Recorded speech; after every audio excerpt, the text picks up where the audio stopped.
श्री माता प्रसाद मिश्र मिश्रधाम, सत्यानंद तिवारी हरसिंहपुर। आप लोग क्रमशः आते रहें और महाराज श्री का माल्यार्पण कर स्वागत करें।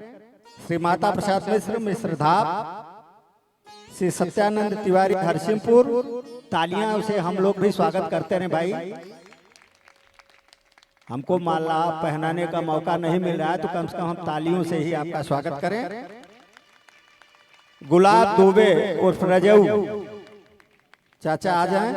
शशिधर मिश्रा शशि गुरु, मनोज जायसवाल गुड्डू,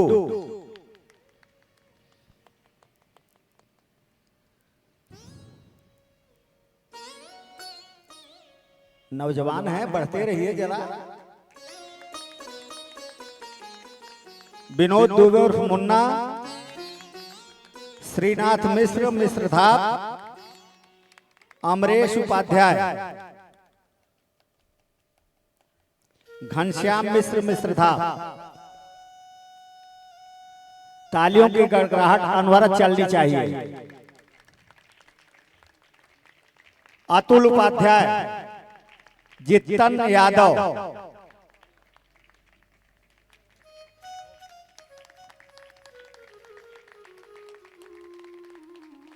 तालियों की गड़गड़ाहट जारी रहे भाई, थक गए हम लोग।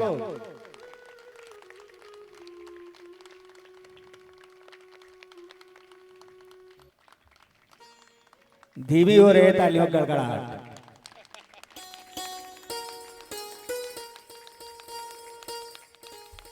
राम कथा सुंदर कर तारी, श्यामधर पांडे जी, श्यामधर पांडे जी। आप के श्री कृष्णा विद्यालय चलाते हैं जिसमें बच्चों के जीवन को प्रकाशित कर रहे हैं आप, श्री श्यामधर पांडे जी।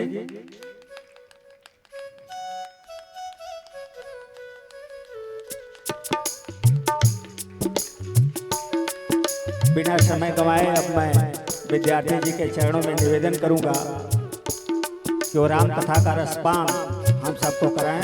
श्री प्रकाश चंद पांडे उस विद्यार्थी जी।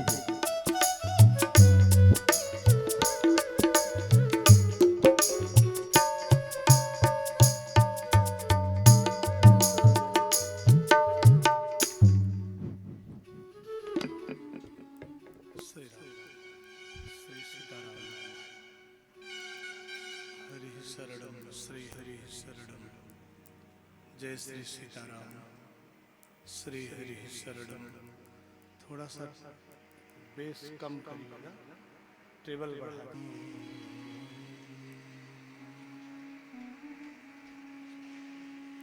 नमोस्तु नीलग्रीवाय सहस्राक्षाय मेरुसे,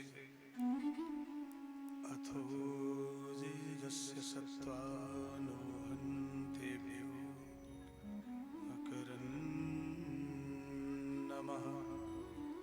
सर्ववेदांत सिद्धांत गोचरं तम गोचरं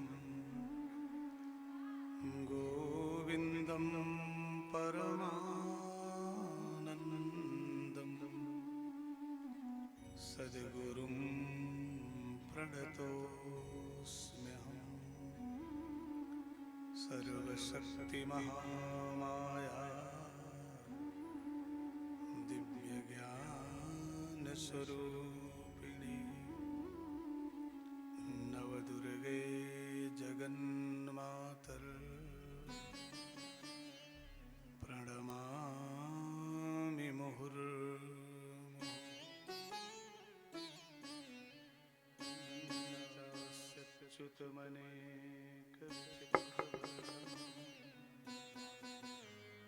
वक्त्रं सशंख बिभ्रत कपिराजवरयम्,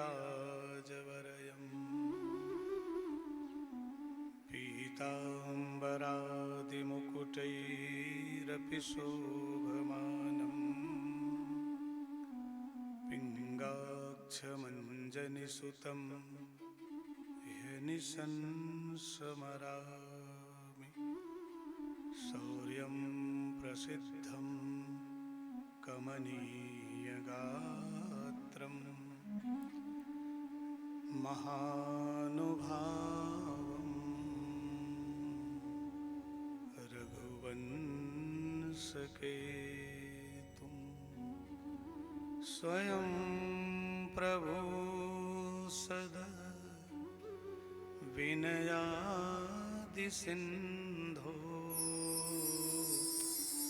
सीतासुवामं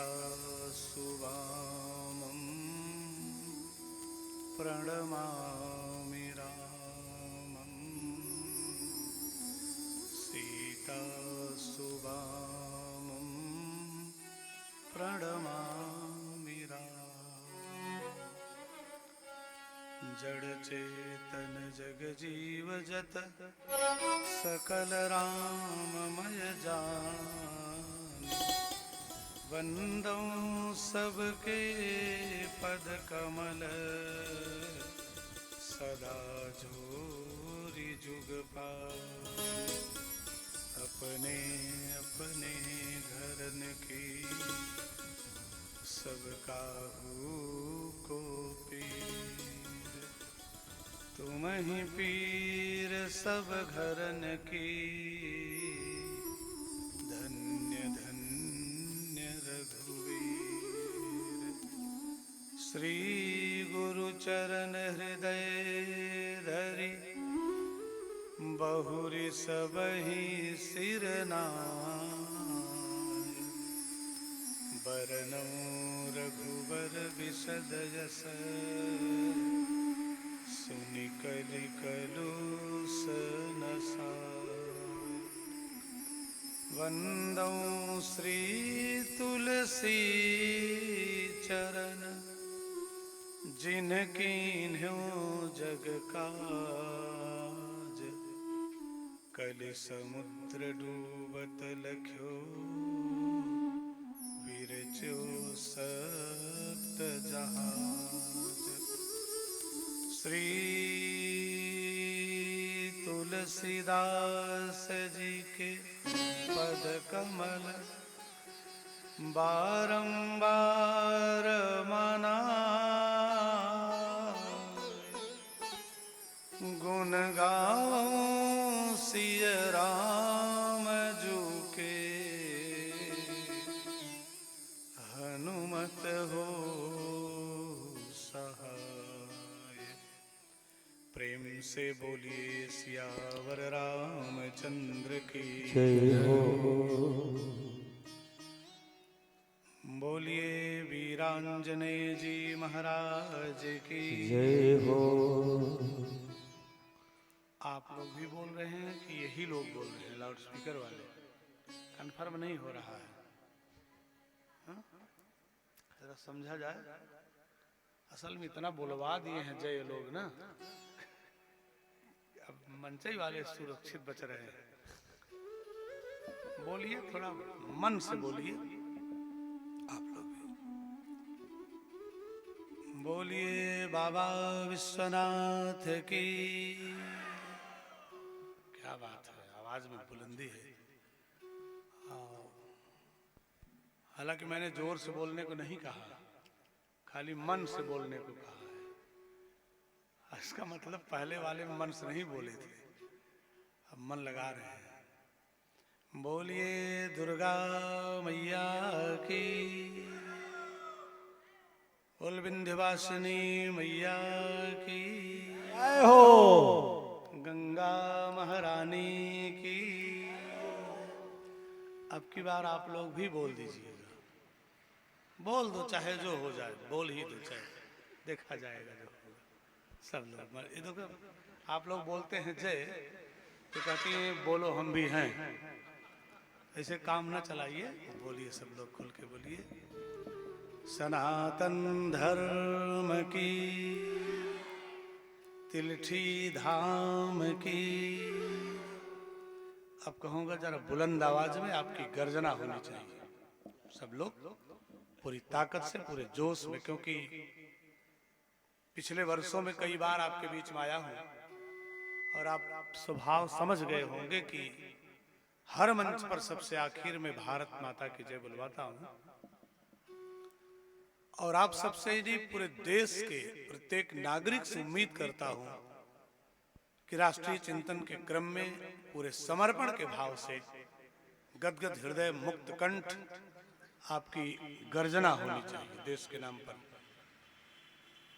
सब लोग पूरे भाव से बोलेंगे। तो एक बहुत अच्छे कवि ने कहा कि अगर कोई बात अच्छी कही जा रही है तो उसको हमें स्वीकार करना चाहिए, कहने वाला चाहे कोई अपना दुश्मन ही क्यों न हो, वो चाहे जैसा व्यक्ति हो, लेकिन बात अच्छी है तो उसको एक्सेप्ट करना चाहिए। अगर कोई गलत मिशन है तो उसका विरोध करना चाहिए, चाहे अपना बाप ही उसको चलाने वाला क्यों न हो। मिशन खराब है तो उसका विरोध करना चाहिए। शायर ने कहा कि सत्य अभियान को सर्जना चाहिए, सत्य अभियान को सर्जना चाहिए, और भ्रष्ट अभियान को वर्जना चाहिए। मौन रहना बकरियों का ही काम है, मौन रहना बकरियों का ही काम है, सिंह को तो सदा गर्जना चाहिए, सिंह को तो सदा गर्जना चाहिए। अगली लाइन सुनिएगा, अच्छी लगे तो स्वीकार करिएगा। देह की शक्ति को तोलना चाहिए, राष्ट्र की भक्ति को बोलना चाहिए, देह की शक्ति को तोलना चाहिए, राष्ट्र की भक्ति को बोलना चाहिए। गर कोई मातृभूमि की असमत छुए, गर कोई मातृभूमि की असमत छुए, खून हो तो उसे खौलना चाहिए, खून हो तो उसे खौलना चाहिए। एक बार जरा देश के नाम पर बुलंद आवाज में आपकी गर्जना हो जाए। हमारी भी लंबी थकान, सुबह 9 बजे से सफर कर रहा हूँ, बड़ा दूर दूर कहीं कार्यक्रम दिन में भी था, सब होते जाते मतलब खाया भी कुछ नहीं हूँ रास्ते में, या घर से भी खा के नहीं चला हूँ। ये तो चंदन जी की बढ़िया व्यवस्था मिल गई, खाना पीना। और जो हमको लेने गए थे अभिषेक, कहाँ है कि नहीं कथा में, अभिषेक जी ने इतना बढ़िया जलपान करा दिया सागर रेस्टोरेंट ढाबा पे, आनंद आ गया, वरना फिर बोलने लायक नहीं था। संचालक जी हो तो स्थिति खराब थी। तो आप लोगों की ऊर्जा से जरा चार्ज हो जाऊं, इतना बढ़िया जय बोलिएगा देश के नाम पर। फिर थोड़ी सी बात कर लेते हैं। भारत माता की हर हर महादेव। परमादरणीय परमाराध्य परमाध्यक्ष अकारण करुणा बरुणालय धर्म मंडन पाप खंडन भक्त जन रंजन कौशल्यानंद वर्धन दशरथ नंदन आनंद कंद सच्चिदानंद घनश्याम श्रीमद राम भद्रजु के अस्तुत्य चरण वक्ता के अंतःकरण में विराजमान होकर कथा को अपनी इच्छा अनुसार कहने या कहलाने वाले श्रोताओं के मन मंदिर में दिव्य अनुराग से अनन्य भाव से रसिक मुद्रा में बैठकर कथा को सुनने वाले भक्त वंशा कल्प तरु बल बुद्धि के अगाध सिंधु पराक्रम के पावन प्रयागराज मंच पर प्रत्यक्ष रूप से विद्यमान अनंत बलवंत संत हनुमंत लाल जी महाराज, जिनकी पावन अहेतुकी कृपा से समग्र परिक्षेत्र सिंचित संवर्धित पुष्पित पल्लवित फलान्वित हो रहा है। ऐसी पारंबा जगदम्बा भगवती दुर्गा वैष्णवी बाके श्री विग्रह जगदम्बा विंध्यवासिनी के पावन पाद पद्मों में दासानुदास विद्यार्थी का कोटि कोटि नमन वंदन सादर सप्रेम समर्पित हो, स्वीकार हो।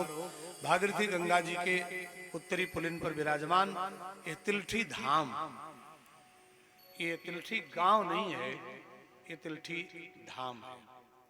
सच बताऊं, एक से एक विभूतियां, चाहे प्रशासनिक सेवाओं में लीजिए, चाहे इंजीनियर्स लीजिए, चाहे डॉक्टर्स लीजिए, चाहे अच्छे अध्यापक, चाहे वक्ता प्रवक्ता, आपको तिलठी में मिल जाएगा।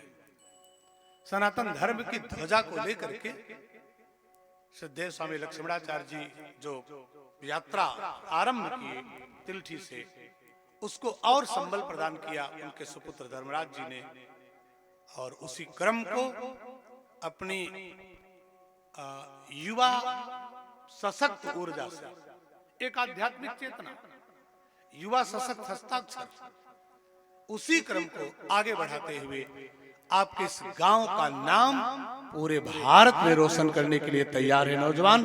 आप लोगों का आशीर्वाद इनको चाहिए, हम सबकी शुभकामना इनको चाहिए, इसलिए तिलठी धाम कह रहा हूं।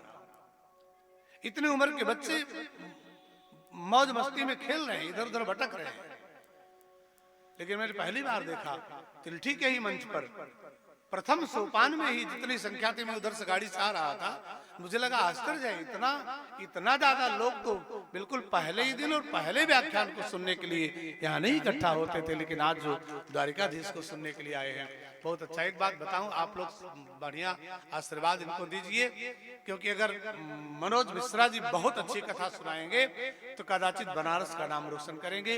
विद्यार्थी जी कुछ बढ़िया अगर बोल गए बाई चांस दुर्घटना बस, तो जौनपुर का नाम रोशन करेंगे, और कोई आएगा तो कहीं का नाम रोशन करेगा, कोई देवरिया का, कोई गोरखपुर का, कोई आजमगढ़ का। लेकिन अगर द्वारिकाधीश अच्छी कथा सुनाएंगे तो भारत में तिलठी का नाम रोशन होगा। इसलिए आप सबका आशीर्वाद इस बालक को चाहिए। आपके बाद बहुत सुंदर मजबूत नींव रखी जिस व्यक्तित्व ने, जिनको आपने खूब सराहा, मनोज मिश्र दाऊ जी, कृष्ण और बलराम, द्वारिकाधीश और दाऊ, ये दो बोल चुके हैं, तो इसके बाद कौन बोलने वाला बचा?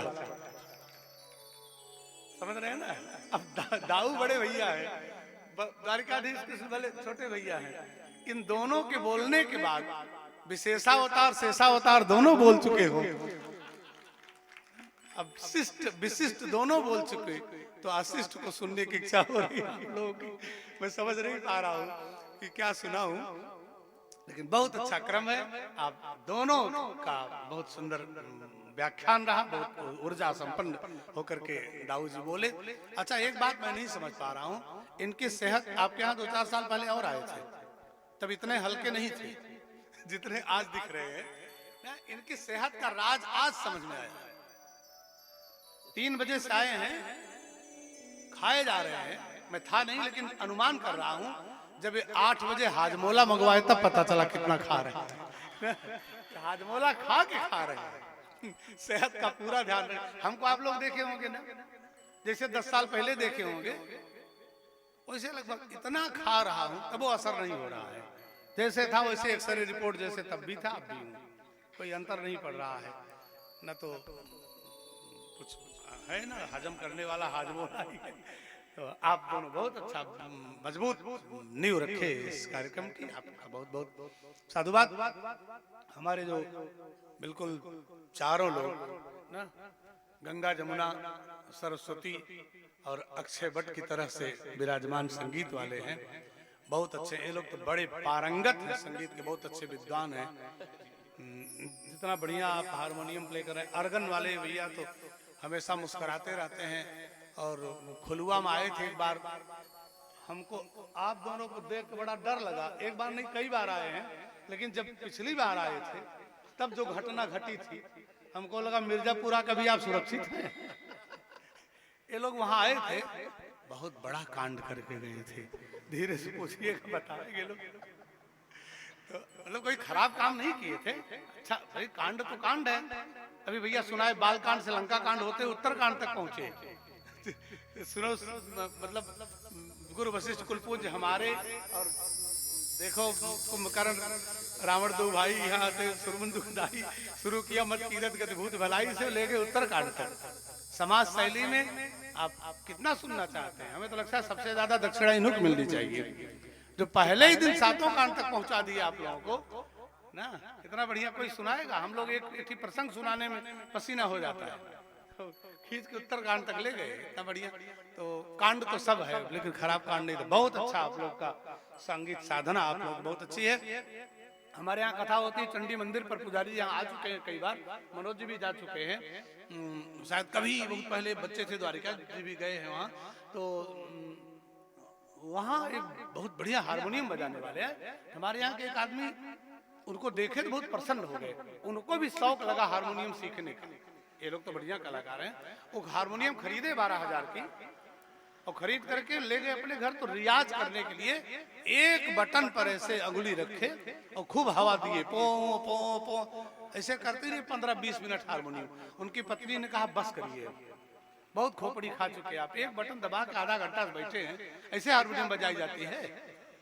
पति ने सोचा गड़बड़ तो हो रहा है। उनकी पत्नी ने कहा जिनको देख के आप सीखना शुरू किए हो वो पूरा यहाँ से यहाँ तक बजाते थे, मंद सप्तक से तार सप्तक तक बजाते थे, पूरा 3600 रीड पर चारा जाता था उनका, तो उंगली पहुंचती थी, यहाँ से यहाँ तक बजाते थे। और आप खाली एक बटन दबा के घंटा भर पी पी कर रहे हो, ऐसे थोड़ी हारमोनियम बजाई जाती है। अब वो पतिदेव समझ गए बेइज्जती तो कंप्लीट मेरी हुई, कुछ नहीं बजा पा रहा हूं। लेकिन होशियार थे, इज्जत बचाए, कहे चुप रहो तुम। अपनी पत्नी को डांटे, कहा तुम चुप रहो। वो जो यहाँ से यहाँ तक बजा रहे थे वो अभी हारमोनियम में अपना स्वर ढूंढ रहे हैं और मुझे अपना वाला मिल गया है, इसलिए एक ही पर मैं केंद्रित हो चुका हूँ। उनको स्वर मिल गया था।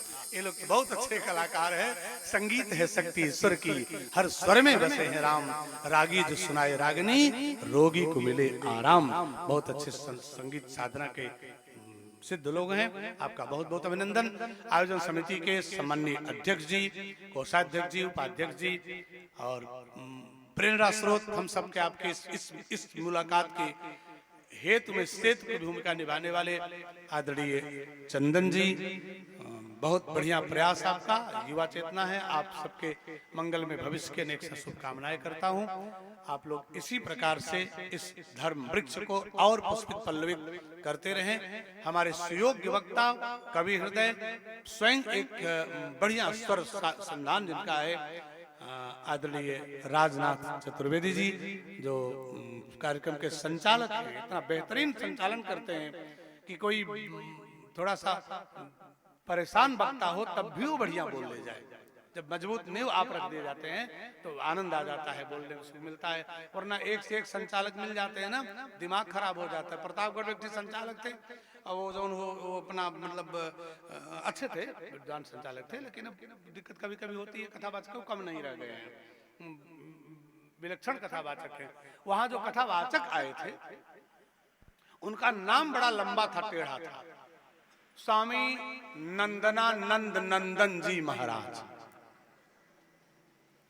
खाली नंदन जी रखते तब वो गनीमत थी, नंदनानंद नंदन जी महाराज। तो संचालक जी ने सोचा कि इतना लंबा नाम हो सकता है, बोलने में कुछ गड़बड़ा जाऊं मैं, लिख लिया कागज पर। और उनको कहना था कि मंच पर अब स्वामी नंदनानंद नंदन जी का कार्यक्रम होने जा रहा है। लेकिन जब वो कागज वाला लिए तो सोचे 2-4 बार पढ़ लिए, फिर बोलते समय कागज उन्होंने दबा लिया। सोचे अब मैं सीधे बोल दूं ताकि हमारी भी इज्जत बनी रहे। और बोले वो, कहा अब आप लोगों के बीच में मंच पर स्वामी दंदनानंद जी का क्रियाकर्म होने जा रहा है। तो स्वामी जी बोले, कहा बच्चा आप गंगा जल लाओ। अब कथा हो चुकी है, जब क्रियाकर्म की सूचना दे रहे हो। तो हमारे योग्य संचालक आदरणीय चतुर्वेदी जी, बहुत बहुत अभिनंदन आपका। धर्मानुरागी भक्तवृंद, उपस्थित देवियों, प्यारे प्यारे बालकों, बालिकाओं, नौजवान साथियों, आए खूब प्रेम से भाव से भगवान के मंगल में नाम का संकीर्तन सब लोग स्मरण करें। फिर थोड़ी सी चर्चा आप लोगों के बीच में करने का प्रयास किया जाए। काफी दिन बाद मुलाकात हो रही है तो थोड़ा सा आनंद लिया जाए इसमें। फिर लेकिन कीर्तन सब लोग कर लें, सभी कीर्तन को भाव से कर लें। एक बात आप लोगों से करें हम कि यदि देवियों, यदि जीवन में भगवान हमारा साथ छोड़ के चले जाए हमारा कल्याण हो सकता है। अगर परमात्मा ही साथ छोड़ के चले जाए तो कल्याण होगा। और किसी मुसीबत में साथ छोड़ दे परमात्मा, तो संकट काल में अगर परमात्मा हमारा साथ छोड़ दे तो हमारा कल्याण हो सकता है। प्राय यही उत्तर सबका होगा कि नहीं हो सकता है। लेकिन बाबा तुलसी ने एक बहुत बढ़िया दोहा लिखा। जिस समय महाराज दशरथ जी मूर्छित पड़े थे, राम आए, माता कैकेयी ने बताया कि तुम्हारे लिए मैंने 14 वर्ष का वनवास मांग लिया। वही सुन के बेहोश हो गए, कोमा में चले गए। पिता चक्रवर्ती सम्राट महाराज दशरथ जी को मूर्छित अवस्था में देखकर भी पुत्र या प्रभु राम ने नाड़ी तक उनकी नहीं छुई, सिर पर हाथ तक राम जी ने नहीं रखा। दशरथ जी छटपटाते रहे। कर्ण विवरों में शब्द गया कि राम आए हैं मिलने। दशरथ जी चौक के राम को निहारे, लेकिन किशोर वय के प्रभु राम को देख करके दशरथ जी फिर घबरा गए। मेरे इसी राम को कई 14 वर्षों के लिए वन भेज चुकी है, जाएंगे राम अब मानेंगे नहीं। फिर मूर्छित हो गए। माथे पर हाथ रख के राम ने दर्द नहीं पूछा, कलाई पकड़ करके नब्ज नहीं टटोला, कोई वैद्य और औषधि का उपचार नहीं किया। सुमंत्र जी लेकर के चले गए। लौटने पर जब सुमंत्र जी ने सूचना दिया कि अब राम 14 वर्षों के लिए वनवासी हो गए, नहीं लौटेंगे, महाराज दशरथ जी समझ गए इस मुसीबत में राम भी मुझे छोड़ के चला गया है। तो याद रखना सज्जनों, अच्छे वैष्णव लोग बैठे हुए हैं, आपके भाल पर त्रिपुंड और चंदन आपके वैदुष्य का प्रतीक है। याद रखिएगा, राम कथा के चिंतक विचारक बैठे हैं, आदरणीय चतुर्वेदी जी स्वयं योगी व्यक्तित्व हैं, तमाम अच्छे लोग। आशुतोष जी हैं, हमारे अमरेश जी उपाध्याय हैं, एक से सब लिखते हैं कथाओं को, तमाम वक्ताओं के चिंतन को लिपिबद्ध करते रहते हैं। याद रखिएगा, महाराज दशरथ जी को कोई दिक्कत नहीं थी, भगवान के बाप थे वो, लेकिन उन्होंने हमको एक सूत्र दिया कि जब जीवन में संकट के पलों में कभी भगवान भी साथ छोड़ के चले जाएं, तो कल्याण के लिए एक रास्ता केवल बच जाता है। जैसा आपने कहा कि अगर परमात्मा भी मुख मोड़ के चले गए मुसीबत में, हमारा कल्याण कैसे होगा। जब दशरथ जी समझ गए कि मेरा राम भी आज मुसीबत में मुझे छोड़ करके मुख मोड़ के चला गया है, तब दशरथ जी ने सोचा अब 4 योग्यतम पुत्रों में से, याद रखिएगा, विश्वम्भरो भरतः प्रोक्तम तेजो वै लक्ष्मण तथा प्रज्ञा शत्रुघ्न चैव विज्ञानो रघुनंदन है। सामान्य नहीं, रामो विग्रहवान धर्म है, जो आनंद सिंधु सुख राशि सी करते त्रैलोक सुपासी, सो सुखधाम राम असनामा, अखिल लोकदायक विश्रामा, विश्व भरण पोषण कर जोई, ताकर नाम भरत असोई, जाके सुमिरन ते रूपनासा, नाम शत्रुघ्न वेद प्रकाशा, लक्षण धाम राम प्रिय सकल जगत आधार, गुरु वशिष्ठ ही राखा, लक्ष्मण नाम उदार। राम लक्ष्मण भरत शत्रुघ्न जैसे योग्यतम पुत्रों के पिता भी जब तड़प तड़प के राम के विरह में मौत के घाट उतरे हैं, तो 4 में से एक बेटा भी गंगा जल मुंह में डालने को नसीब नहीं हुआ है। जरा सोचिएगा, राम के बाप को तुलसी दल गंगा जल देने वाला कोई नहीं मिला है, तो हम आप किस खेत की क्या है? गाजर कह दीजिए, मूली वैसे कड़वी लगती है, गजरुत खेत है, मूली कहेंगे। सोचिए जरा। लेकिन उस परिस्थिति में जब 4 पुत्रों ने साथ छोड़ा, भरत शत्रुघ्न परिस्थिति का साथ छूटा सबका। भरत शत्रुघ्न निहाल में, राम लक्ष्मण वनवासी, सुमंत्र जी लौट के आए। महाराज दशरथ जी समझ गए अब राम भी मुख मोड़ के चला गया संकट में। तब उन्होंने हम सबको एक सूत्र दे दिया, जीवन में कभी राम भी साथ छोड़ दें तो राम के नाम का सहारा ले लीजिएगा। राम राम कही राम कही राम राम कही राम, तन परिहरि रघुबर विरह राव गयो सुरधाम। जब राम भी साथ छोड़ दें तो राम के नाम का सहारा ले लीजिएगा, उससे भी हमारा कल्याण हो जाएगा। बाबा तुलसी ने एक संकेत दिया ना कि राम एक तपस्ती तारी। राम ने तपस्वी महात्मा गौतम की पत्नी अहिल्या का उद्धार करके कोई चमत्कार नहीं किया। पति ने श्राप दिया, अहिल्या जड़वत हो गई, पत्थर हो गई। पति वरदान देता, अहिल्या को मुक्ति भी मिल जाती। जिसके श्राप में वो क्षमता है, उसके वरदान में मुक्ति की भी सामर्थ्य है। वही बड़ा बड़ा काम राम जी ने अहिल्या का उद्धार करके नहीं कर दिया। बाबा तुलसी कहते हैं ये कोई चमत्कार नहीं हो गया। चमत्कार तो राम ने नहीं बल्कि राम के नाम ने किया है, जो अधम से अधम लोगों को भी भवसागर से पार कर दिया है। बोले राम एक तपस्ती तारी, लेकिन नाम कोटि खल कुमति सुधारी। तो करऊं कहाँ लगी नाम बड़ाई, जब राम न सकहीं नाम गुण गाई। जब राम भी अपने नाम की महिमा का बखान नहीं कर सकते तो हम सब सामान्य से व्यक्ति कैसे कर सकते हैं। असीम सामर्थ्यवान परमात्मा का दिव्यतम नाम है, जरा भाव से उनको पुकारे, फिर आनंद ले कथा का। सब लोग ताली बजा के पूरे मनोयोग से भगवान का मंगलमय नाम संकीर्तन करेंगे। श्री राम जय राम जय जय राम, श्री राम जय राम जय जय राम, श्री राम जय राम जय जय राम, श्री राम जय राम जय जय राम, जो ना बोले नमक, श्री राम जय राम जय जय राम, श्री राम जय राम जय जय राम, श्री राम जय राम जय जय राम, श्री राम जय राम जय जय राम, श्री राम जय राम जय जय राम, श्री राम जय राम जय जय राम, जय जय कुमति हरण हनुमान, जय जय कुमति हरण हनुमान, जय जय विघ्न हरण हनुमान, जय जय विघ्न हरण हनुमान, श्री राम जय राम जय जय राम, श्री राम जय राम जय जय राम, श्री राम जय राम जय जय राम, श्री राम जय राम जय जय राम, श्री राम जय राम जय जय राम, श्री राम जय राम जय जय राम, सिया राम जय जय सिया राम, ओ जय सिया राम जय जय सिया राम, श्री राम जय राम जय जय राम,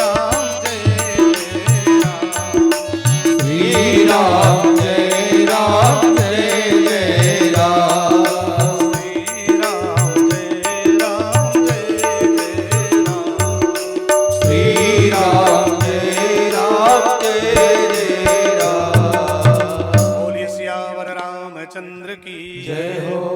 आए जरा सा एक बिंदु पर थोड़ा सा प्रथम दिवस में विचार कर लिया जाए, विचार ही कर लिया जाए, कथा क्या क्या होगी। प्रेम से सब लोग समझे, जरा विचार करें। भगवान राम का अवतार भैया ने जिक्र किया, भगवान का अवतार क्यों होता है धरती पर, तमाम कारण है। रामावतार का एक कोई निश्चित कारण नहीं है। बाबा तुलसी भी हैरान रह गए भगवान राम का स्टेटमेंट सुन सुन करके, फिर उन्होंने भी एक निर्णय पर बात को नहीं छोड़ा। जब राम का अवतार नहीं हुआ था तब बाबा तुलसी ने लिखा बाल कांड में, जब देवताओं ऋषियों मुनियों संतों भक्तों ने रावण के अत्याचार से दुखी होकर के सामूहिक पुकार किया, भगवान को बुलाना चाहा, प्रभु आप कहाँ हो, जय जय सुरनायक जन सुखदायक प्रणतपाल भगवंता। तब भगवान ने उनकी आर्तवाणी सुन करके ऊपर से आकाशवाणी किया कि जन डर पहु मुनि सिद्ध सुरेसा, तुम ही लागी धरि हूँ नरवेसा। जन डर पहु मुनि, मुनि सिद्ध सुरेश, चिंता मत करो, आपके लिए मैं अवतार लूंगा। जन डर पो मुनि सिद्ध सुरेशा, तुम ही लागी धरे हूँ नरवेसा, तुम सबके लिए मैं अवतार लूंगा। अवतार होने से पहले भगवान ने कहा तुम्हारे लिए अवतार लूंगा। जरा कंसंट्रेशन बना रहे तो बात बढ़िया समझ में आएगी। अवतार होने से पहले भगवान कह रहे हैं मुनि सिद्ध सुरेश के लिए मैं अवतार लूंगा। जब अवतार हो गया तब बाबा तुलसी ने एक छंद लिखा, आप सबको याद होगा। उस छंद की पहली लाइन क्या है, भय प्रगट कृपाला दीन दयाला कौशल्या हितकारी। किसके हित के लिए अवतार लिए? कौशल्या हितकारी। अवतार से पहले क्या बोले थे? जन डरपो मुन सिद्ध सुरेशा, तुम हिलाग धरे हो नरवेशा अवतार हो गया, तो कौशल्या हितकारी अवतार हो गया, कौशल्या के हित के लिए अवतार लिए। ये छंद जब पूरा हो गया तब बाबा तुलसी ने क्या लिख दिया, वो भी अचंभित करता है। विप्रधेनु सुर संत हित, बात बदल गई। पहले कौशल्या हितकारी और अब विप्रधेनु सुर संत हित लीन मनुज अवतार, निज इच्छा निरमित तन माया गुण गोपार। भगवान का अवतार ब्राह्मण विप्रधेनु सुर संत हित, ब्राह्मण गौ देवता और संतों के लिए हुआ। यही बात जरा सा और आगे बढ़ी तो फिर बात बदल गई, इस बात में भी परिवर्तन हो गया। बाबा तुलसी ने लिखा कि सो केवल भगतन हित लागी, वो परमात्मा केवल भक्तों के लिए अवतार लेता है। आगे बढ़ा मामला सुंदर कांड में, भगवान स्वयं चेंज कर दिए। क्या कह रहे हैं, विभीषण सामने आ गया, क्या गजब की नीति रीति परमात्मा की है। विभीषण जब सामने आया तो विभीषण को देख के भगवान बोल पड़े, अरे विभीषण तुम सारी खे संत प्रिय मोरे। राम जी को संत कैसे दिखा वो मैं समझ नहीं पाया। पहले समझता था कि भगवान ने कहा है तो संत होगा, लेकिन अब कंफ्यूजन होने लगा, उसको किस दृष्टिकोण से भगवान ने संत कहा विभीषण को, कैसे संत है वो। जब विभीषण शरणागति में आया, जरा सा क्लासिकल आप लोगों के लिए बात कर ले रहे हैं, कभी टेबल टॉक में बैठिएगा तो इस पर गंभीर चर्चा हो जाएगी। विभीषण शरणागति में आया, भगवान ने कहा मेरा दर्शन कर रहे हो, कुछ मांग लो। विभीषण क्या बोला, उर कछु प्रथम वासना रही, लेकिन प्रभु पद प्रीति सरित सो। प्रभु पहले कुछ वासना थी, भगवान की शरण में आ रहा है। रावण ने लात मारा, सोचा चल रहा हूं भगवान की शरण में, जिन पायन की पादुका भरत रहे मन लाए ते पद आज बिलो के हूं, इन नैनन अब जाए। भगवान के चरण शरण में आ रहा है, लेकिन ईगो अभी भी कम नहीं हुआ है। सचिव संग लई नभ पथ गयऊ, परमात्मा की शरणागति में सचिवों की जरूरत नहीं होती है। सचिवों को साथ लेके गया है, बताना चाहता है मुझे हल्के में मत लेना, राम पहली मुलाकात है, समझ लेना रावण के यहाँ भी मैं था तो सचिव और मेरे पास सेक्रेटरीज थे, वहां तमाम मेरा भी कुछ अस्तित्व है। ये भी एक ईगो उसके साथ था। जाते जाते और जैसे ही पहुंचा भगवान ने कहा कुछ मांग लो। आदरणीय मिश्रा जी बैठे विद्वान व्यक्तित्व, भगवान ने कहा कुछ मांग लो। विभीषण ने कह दिया उर कछु प्रथम वासना रही, प्रभु पद प्रीति सरित सो बही। राम ने क्या किया, राम समझ गए ये कह रहा है कब कुछ वासना नहीं रह गई है, आपके चरण के प्रेम की नदी में बह गई सारी वासनाएं, अब तो केवल चरणों से अनुराग रह गया है। अध्यक्ष जी जरा विचार करिएगा, जब केवल चरणों से अनुराग रह गया है, भगवान ने कहा जरा कंफर्म कर लिया जाए अनुराग है कि और कुछ चाहता है, शरण में रहना ही चाहता है, भक्ति ही चाहता है और कुछ चाहता है। तो जाता ही राम तिलक ते ही सारा, सुमन वृष्टि नभ भई अपारा। राम ने समंदर के जल से विभीषण का राज तिलक कर दिया, विभीषण सर आगे करके राज तिलक करवा लिया। राम ने समुद्र का जल उठाया, विभीषण भक्त होता तो सर पीछे कर लेता, राम जी के चरणों में गिर जाता। कहा प्रभु अब सत्ता नहीं चाहिए, केवल शरण चाहिए, लेकिन शरण नहीं लिया है, सत्ता लिया है। कह लंकेश सहित परिवारा, कठिन कुठार बास तुम्हारा। दिमाग लगाना पड़ता है, मेहनत करनी पड़ती है, केवल मतलब परंपरागत ढंग से बोलने से काम नहीं चलता है। तब भक्तों की लिस्ट में कैसे आएगा वो। भगवान ने लंकेश कह के पुकार दिया, परिणाम क्या हुआ, रावण को भगवान ने अपने में समाहित कर लिया, लेकिन विभीषण को उजड़ी बिखरी लंका दे दिया। जाओ कम से कम 2.25 लाख विधवाओं के देख रेख का जिम्मा तुम संभालो। बर्बाद हुई जली हुई लंका को देखो तो अब बेचारा भजन करेगा कि लंका रिपेयरिंग करवाएगा। विभीषण जो भजन करता था अब वो क्या करेगा। भगवान ने कहा जब तुम्हारा मन भी यही लगा, भगवान की शरण में आने के बाद भी तमाम भक्त हैं, कभी विचार करिएगा, भगवान ने बड़े बारीकी से कह दिया कि तुम सारी खे संत प्रिय मोरे, धरऊं देह नहीं आन निहोरे। बात फिर बदली, सो केवल भक्त नित लागी, कौशल्या हितकारी, विप्रधेनु सुर संत हित, जंडरपा मुंसिद सुरेशा तुम्हें लाख धरे हो नरवेशा। बाबा तुलसी के सामने लोगों ने क्वेश्चन रखा, जिज्ञासा रखी, क्लियर बताओ भगवान का अवतार किस लिए हुआ। बाबा तुलसी ने कहा कैसे कह दिया जाए, कहीं मेरी बात बदल गई तो कहीं उनकी बात बदल गई, मैं कैसे कह दूं कि उनका अवतार इसीलिए हुआ है। कहा कुछ तो कहेंगे। बाबा तुलसी ने कहा सुन लो, अगर कहना ही है तो हरि अवतार हे तुझे ही होई इदमीथम कही जाई न सोई। हरि अवतार, भगवान का अवतार धरती पर इसीलिए होता है, एक लाइन में कोई इसको कह नहीं सकता, इदम इत्थम कहा नहीं जा सकता है। कहा तो कुछ बताओ। बाबा तुलसी ने एक लाइन और लिख करके बता दिया कि कुछ क्लियर नहीं हो सकता है। हरि अवतार है तुझे ही होई इदमित्थम कही जाई न सोई। और राम जन्म के हेतु अनेका परम विचित्र एक ते एका। भगवान के रामावतार के एक नहीं बल्कि अनेक कारण हैं। उन अनेक कारणों में से एक कारण पर जरा सा विचार कर लिया जाए। परमात्मा के अवतार का जो समन्वयवाद है उसको देखने का प्रयास किया जाए। परमात्मा का अवतार हुआ, सीधे राम जी अयोध्या से महाराज विश्वामित्र के सानिध्य को प्राप्त करके बक्सर की यात्रा पर जाते हैं।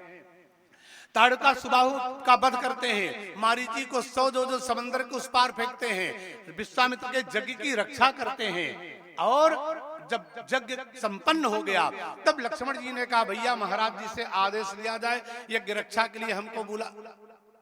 आप लोग भी सुन रही हैं कि नहीं? देवी लोग सुन रही हैं आप लोग भी और समझ भी रही हैं? कैसे संकोच के मारे बैठी हैं। विद्यार्थी जी बहुत दिनों से आ रहे हैं, कुछ समझ में तो नहीं आ रहा है, लेकिन फिर भी सुना जाए 1 घंटा इनको किसी तरह से। समझ में पा रही कि नहीं आप लोग? बेटियों समझ में आ रहा? ना समझो तो बता दो, मुड़िया हिला दो 1 आध बार, हाँ या ना, तो उससे कंफर्म हो जाएगा आप लोग सकुशल हैं। यहाँ कथा भगवान की मधुर मधुर अति होई, और हम देखत हैं दुई जनी गई नींद में सोई। उनको जरा जगा दो बच्ची जो सो रही बुढ़िया माई, है ना, बता दो कब आप कथा में आई हो। वो एकदम मस्त है, एक नींद पूरी हो गई होगी हमें लगता है, जब सुबह बैठा तब सो रही है वो। तो जाग जाओ सब लोग। एक जगह कथा हुई, 7 दिन बाद एक बुढ़िया गई, पंडित जी से पूछी, कहा महाराज एक बात समझ में नहीं आई। पंडित जी ने कहा क्या बताओ? कहा महाराज एक चीज तो क्लियर हो गया कि आप बहुत बड़े विद्वान हैं, आप प्रकांड विद्वान हैं। पंडित जी प्रसन्न हो गए। कहा कथा समझ में आई? बुढ़िया ने कहा एक अक्षर नहीं समझ में आया, इसलिए तो कह रहे हो कि आप ऐसे विद्वान हैं कि हम लोगों की बुद्धि से ऊपर आपकी कथा है, कुछ नहीं समझ पाए। अच्छा जा रहे हैं आज आप?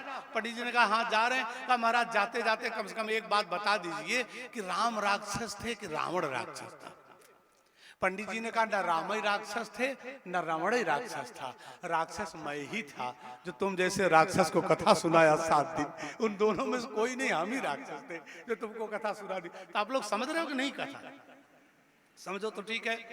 बाबा तुलसी ने बताया भगवान आए तो यज्ञ की रक्षा किए। लक्ष्मण जी ने कहा भैया इनसे पूछिए, अगर यज्ञ इनका संपन्न हो गया और इसी यज्ञ की रक्षा के लिए हमको बुलाने आए थे, ले आए थे, और यज्ञ पूरा हो गया तो हमें छुट्टी दे दे, हम अयोध्या चले। विश्वामित्र बोले राम ये यज्ञ तो केवल ट्रेलर है, इसमें तुम केवल निशाचर विजेता बने हो। 14,000 राक्षसों को मार के खदेड़ के तुमने बक्सर क्षेत्र को आतंक से मुक्त कर दिया है, ये तो तुम्हारा पहला कदम है। राम अभी एक और विशाल यज्ञ में तुमको ले चलूंगा मैं, जहां तुम विश्व विजेता बन जाओगे। राम तो प्रसन्न हुए। लक्ष्मण जी ने कहा गुरुदेव वहां भी धनुष बाण चलाना होगा? विश्वामित्र ने कहा धनुष बाण चलाना नहीं होगा। लक्ष्मण ने कहा धनुष का प्रयोग वहां भी है। विश्वामित्र का धनुष का प्रयोग तो है, लेकिन तुम्हारा धनुष वहां काम नहीं आएगा, वहां शंकर जी का धनुष पहले से रखा गया है, उस यज्ञ में हम तुमको लेकर के चलेंगे।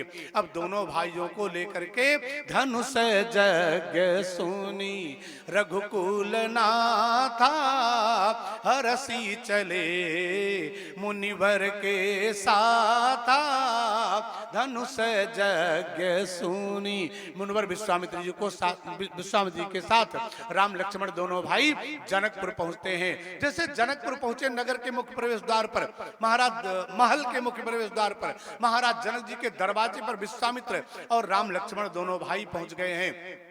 महाराज जनक जी को सूचना दिया द्वारपालों ने कि महात्मा विश्वामित्र जी बक्सर से पधारे हैं, उनके साथ दो सुंदर सुंदर बालक भी आए हुए हैं, इन दोनों बालकों को इसके साथ विश्वामित्र की अगवानी करिए। महाराज जनक जी सिंहासन से उतरे, मुख्य प्रवेश द्वार पर आते हैं। जरा राम जी की छोटी सी लीला से कुछ चीजें हो सके तो निकाले जाए, सीखी समझी जाए, जिससे आज के नौजवानों का जीवन कुछ परिष्कृत परिमार्जित हो सके।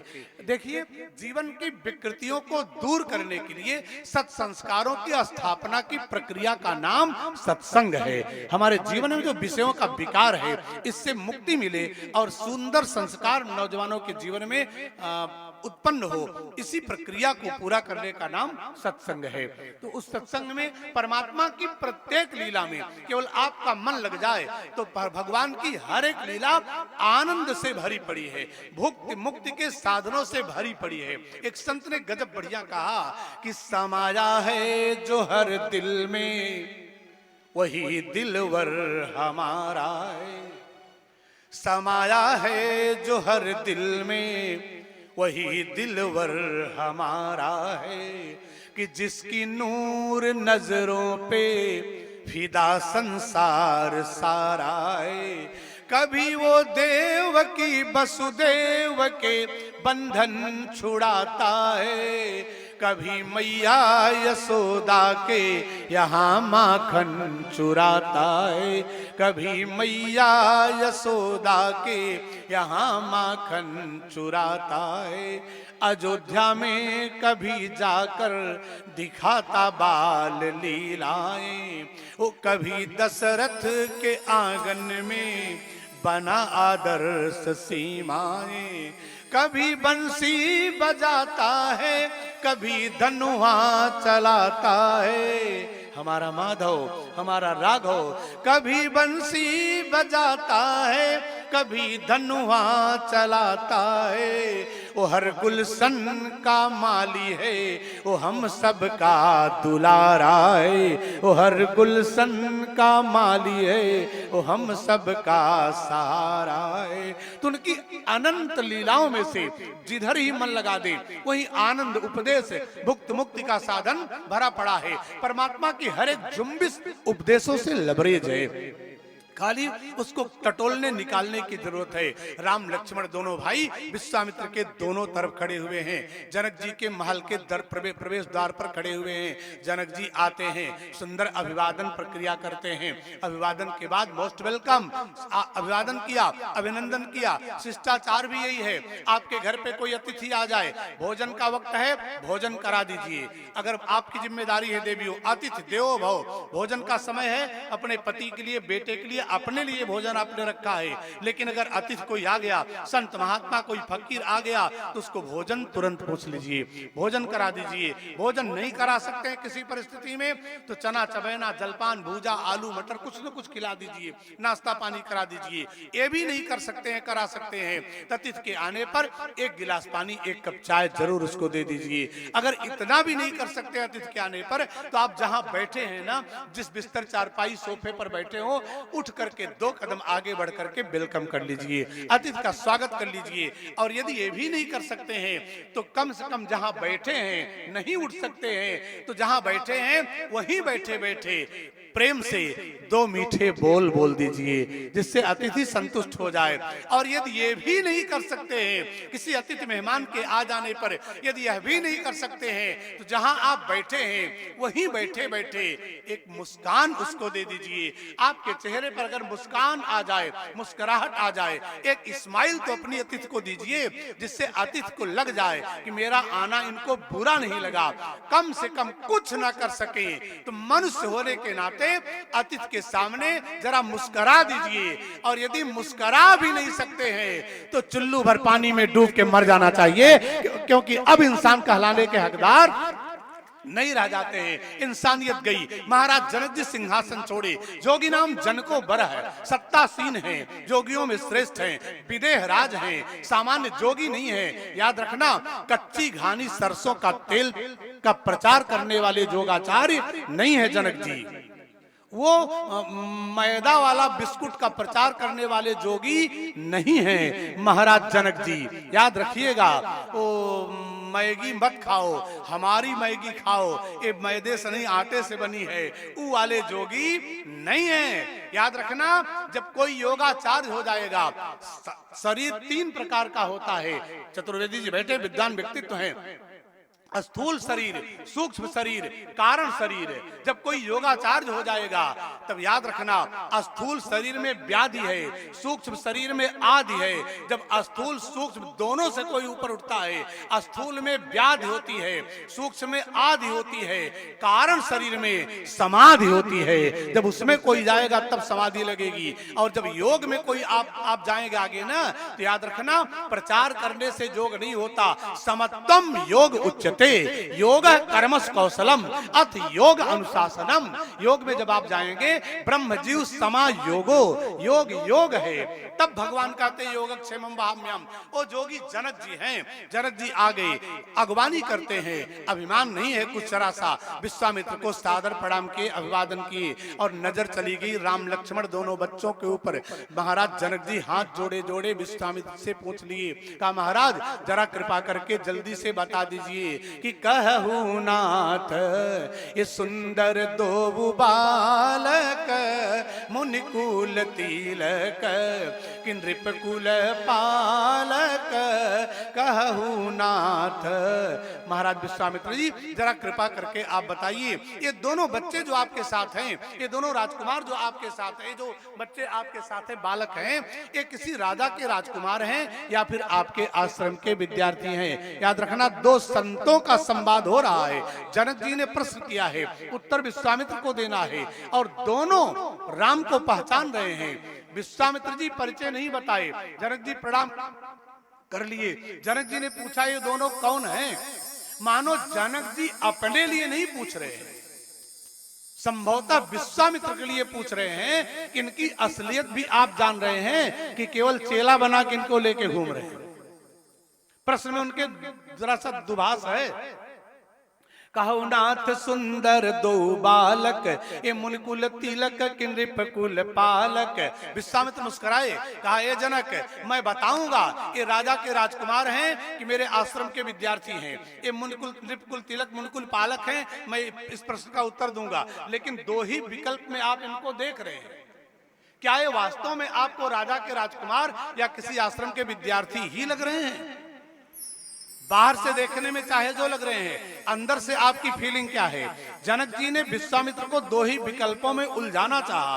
ब्रह्म की असलियत को जान रहे हैं कि 2 में से एक कह देंगे नहीं नहीं हमारे शिष्य हमारे आश्रम के विद्यार्थी हैं, या नहीं नहीं ये महाराज दशरथ के राजकुमार हैं। इनमें से कोई चूज तो नहीं कर लेंगे वो, इसलिए पूछ दिए कि कहु नाथ सुंदर 2 बालक, ये मुनिकुल तिलक कि नृपकुल पालक। ऐसा क्यों पूछ रहे हैं? क्योंकि इन्हीं बिलोकत अति अनुरागा, बरबस ब्रह्म सुख ही मन त्यागा। महाराज इसलिए पूछ रहा हूं, ये दोनों कौन है बताइए? विश्वामित्र जी ने कहा ठीक है मैं बता दूंगा ये दोनों कौन हैं, लेकिन पहले आप अपने अंतर मन की अनुभूति बताइए, आपको ये कौन लग रहे हैं? मेरी नजर में ये दोनों, मेरी समझ में ये दोनों कौन है महाराज जनक जी, ये मैं बता दूंगा, लेकिन ये दोनों आपको कौन लग रहे हैं? अंदर से जो फील हो रहा है वो आप बता दीजिए। अब जनक जी ने सोचा विश्वामित्र जी से ज्यादा वाद विवाद करना ठीक नहीं है। तुरंत उन्होंने क्लियर कर दिया कि इन्हीं बिलोकत अति अनुरागा, बरबस ब्रह्म सुख ही मन त्यागा, महाराज जनक जी बोले, कहा विश्वामित्र जी, इन दोनों बालकों को देख करके वो अद्भुत, अलौकिक, अप्रतिम, अद्वितीय, अनुपम आनंद प्राप्त हो रहा है, वो अनोखा आनंद प्राप्त हो रहा है जो मेरी यौगिक क्रिया की पराकाष्ठा पर जाने पर भी मुझे नहीं मिलता था। कभी कभी मैं अष्टांग योग की क्रिया के क्लाइमेक्स पर जब पहुंचता हूँ, यम नियम, आसन, प्राणायाम, प्रत्याहार, ध्यान, धारणा, समाधि जब लगा लेता हूँ, तब जो आनंद मुझे ब्रह्म साक्षात्कार करने से होता था, उससे ज्यादा आनंद इन दोनों बालकों का दर्शन करने से प्राप्त हो रहा है। महाराज विश्वामित्र जी कभी कभी अपनी योगिक क्रिया के क्रम में अपने मूलाधार चक्र को स्वाधिष्ठान चक्र में, स्वाधिष्ठान चक्र को मणिपूरक चक्र में, मणिपूरक चक्र को शतदल चक्र में, शतदल चक्र को सहस्रार चक्र में, सहस्रार चक्र को अनाहत चक्र में, अनाहत चक्र को आज्ञा चक्र में, आज्ञा चक्र को ललना में पहुंचा करके जीव को उलट करके ब्रह्मरंध्र कपाल से टपकने वाले दिव्य अमृत का पान करने पर मुझे जो आनंद प्राप्त होता था, उससे ज्यादा आनंद इन दोनों बालकों का दर्शन करने से मिल रहा है। इसलिए पूछ रहा हूं, क्योंकि इन्हीं बिलोकत अति अनुरागा। अरे विश्वामित्र जी महाराज, कभी कभी मैं अपनी योगिक क्रिया में जब जाता था, अपने अन्नमय कोश को प्राणमय कोश में, प्राणमय कोश को मनोमय कोश में, मनोमय कोश को ज्ञानमय कोश में, ज्ञानमय कोश को विज्ञानमय कोश में, विज्ञानमय कोश को आनंदमय कोश में पहुंचा करके अपने मन, बुद्धि, चित्त, अहंकार को, अंतःकरण चतुष्टय को भगवान के नाम रूप लीला धाम भगवत विग्रह चतुष्टय में तल्लीन करके जीव और ब्रह्म के बीच में जो माया का पर्दा है, उसका भेदन करके जो आनंद में प्राप्त करता था, उससे ज्यादा आनंद इन दोनों बालकों का दर्शन करने से मुझे मिल रहा है। इसलिए पूछ रहा हूं कि कहूं नाथ, ये सुंदर दो बालक मुनिकुल तिलक कि नृपकुल पालक, क्योंकि इन्हीं बिलोकत अति अनुरागा। बरबस ब्रह्म सुख ही मन त्यागा, मूर्ति मधुर मनोहर देखी, भयउ विदेह विदेह विसेखी, मूर्ति मधुर। बाबा तुलसी लिख रहे हैं, ये मधुर मूर्ति देख करके बहुत आनंद मुझे मिल रहा है। सही सही बताना देवियों, बेटियों, मूर्ति सुंदर लगती है कि मधुर लगती है? अच्छा, मधुर माने जान रही हो ना? मधुर माने, मधुर मतलब मीठा। बेटी ने बताया, बहुत सुंदर। मधुर माने मीठा। तो मूर्ति देखने में मीठी लगती है कि सुंदर लगती है? सुंदर लगती है।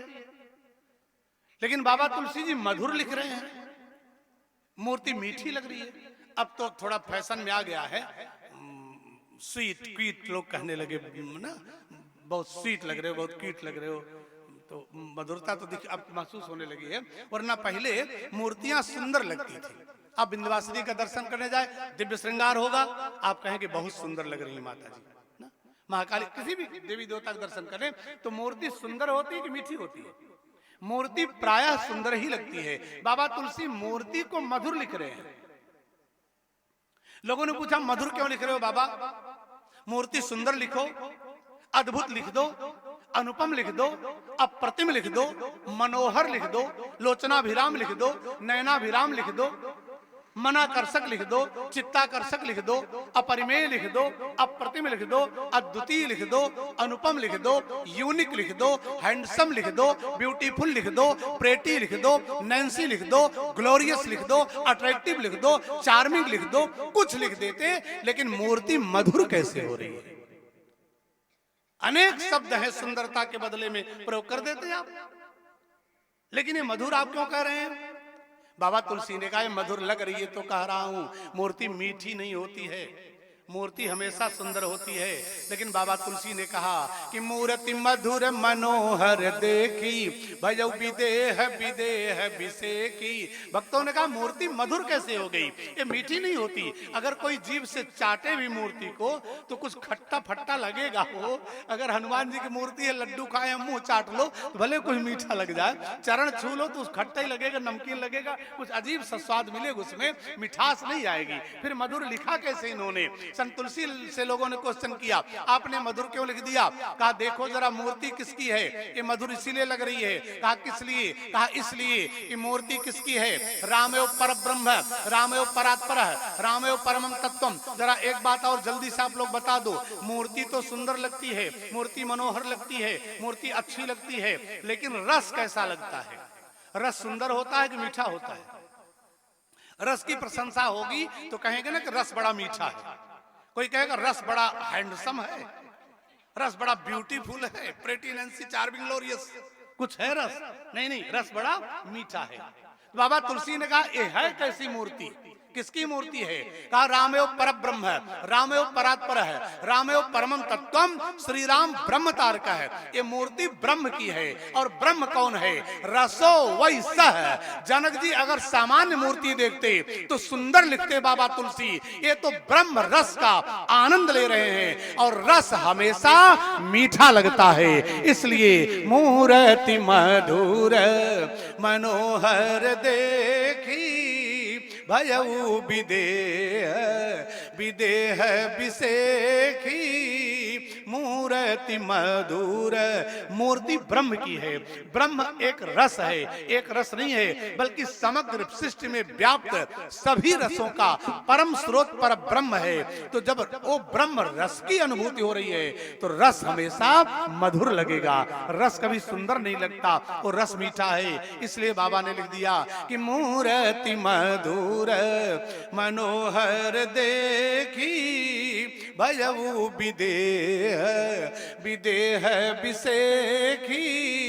ये मूर्ति बड़ी मधुर लग रही है। अच्छा ठीक है, विश्वामित्र जी ने कहा मधुर लग रही है, तो आपको क्या फीलिंग हो रही है? ये दोनों कौन हैं? अच्छा, अब जनक जी ने सोचा विश्वामित्र से ज्यादा विवाद करना ठीक नहीं है। जनक जी ने कहा महाराज ऊपर से देखने में आपके साथ आए हैं, इसलिए आपके आश्रम के विद्यार्थी आपके शिष्य लग रहे हैं, लेकिन इनका डील डोल वेशभूषा धनुष बाण बता रहा है किसी राजा के राजकुमार भी हैं, अथवा बाहरी दोनों नेत्रों से देखने पर किसी आश्रम के विद्यार्थी और किसी राजा के राजकुमार लग रहे हैं, लेकिन अंतर चक्षुओं से देखने पर ये स्वयं परमात्मा के स्वरूप लग रहे हैं। जरा इनका परिचय आप दे दीजिए।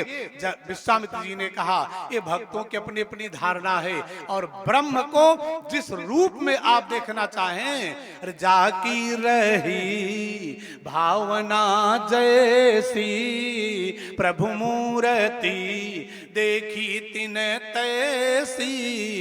जैसी जिसकी भावना वैसे परमात्मा दृष्टिगत हो जाता है। ऊपर से देखने में राजा के राजकुमार ते महाराज दशरथ के दोनों राजकुमार हैं, दूसरे नेत्रों से देखने पर ये किसी आश्रम के विद्यार्थी इस समय मेरे शिष्यवृत्ति में हैं, मेरे ये आश्रम के विद्यार्थी भी हैं, ये मुझसे शिक्षा विद्या भी अध्ययन कर रहे हैं। और अंतर चक्षुओं से देखने पे अगर ब्रह्म जैसे लग रहे हैं तो वही इनको मान लो। खड़े खड़े वार्तालाप मत करो, रहने खाने की व्यवस्था बनाओ। हम लोग बक्सर से जनकपुर पहुंचे हैं, तुरंत परम रम्य आराम यह जो राम सुख देते, जल जलपान नाश्ता पानी भोजन प्रसाद हुआ।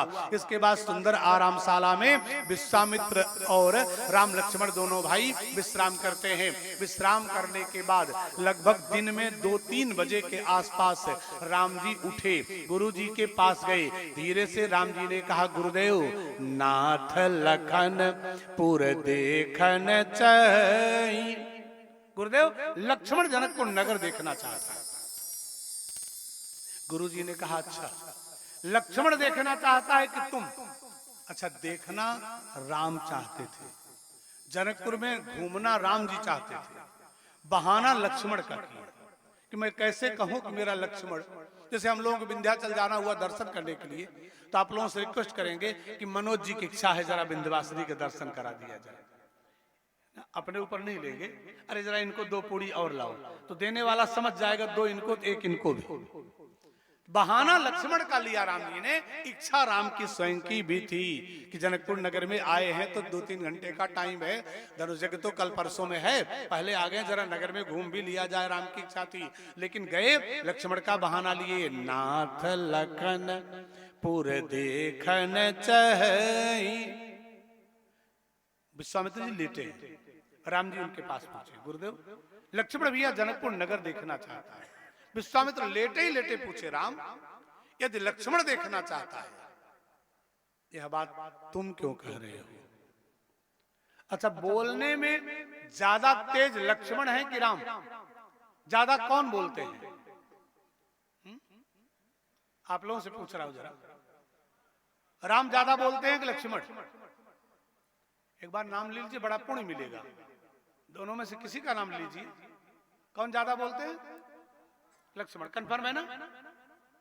पूरे रामचरितमानस को बारीकी से पढ़िएगा, जितना राम बोले हैं उसका आधा भी लक्ष्मण नहीं बोलते हैं। बहुत कम बोलते हैं लक्ष्मण, लेकिन बदनामी ज्यादा लक्ष्मण की हो रही है, क्योंकि 2-4 बार ऐसा बोल दिए हैं कि सबको ओवरटेक कर गए हो। थोड़ा ही बोले, लेकिन 2-4 कंडीशन में, ऐसे परशुराम के सामने, जनक जी के सामने ऐसा बोल दिए कि मतलब सबसे ज्यादा बोलने की बदनामी उनकी, वरना ज्यादा राम बोलते हैं। गुरुजी ने पूछा, राम यदि लक्ष्मण जनकपुर नगर में घूमना चाहता है तो यह बात तुम क्यों कह रहे हो? लक्ष्मण क्यों नहीं बोलता? राम जी ने कह दिया, कहा प्रभु संकोच डर, गुरुदेव आपके संकोच और डर के मारे मेरा लक्ष्मण मुंह खोल के नहीं कह सकता आपसे।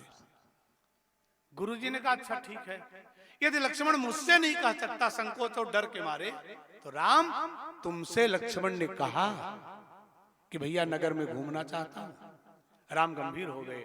राम ने कहा, गुरुदेव मेरा लक्ष्मण इतना अशिष्ट नहीं है कि नगर में घूमने की बात मुझसे भी कहेगा। मेरा लक्ष्मण मुझसे भी नहीं बताया कि मैं नगर में घूमना चाहता हूं। विश्वामित्र उठ के बैठ गए, चौंक गए।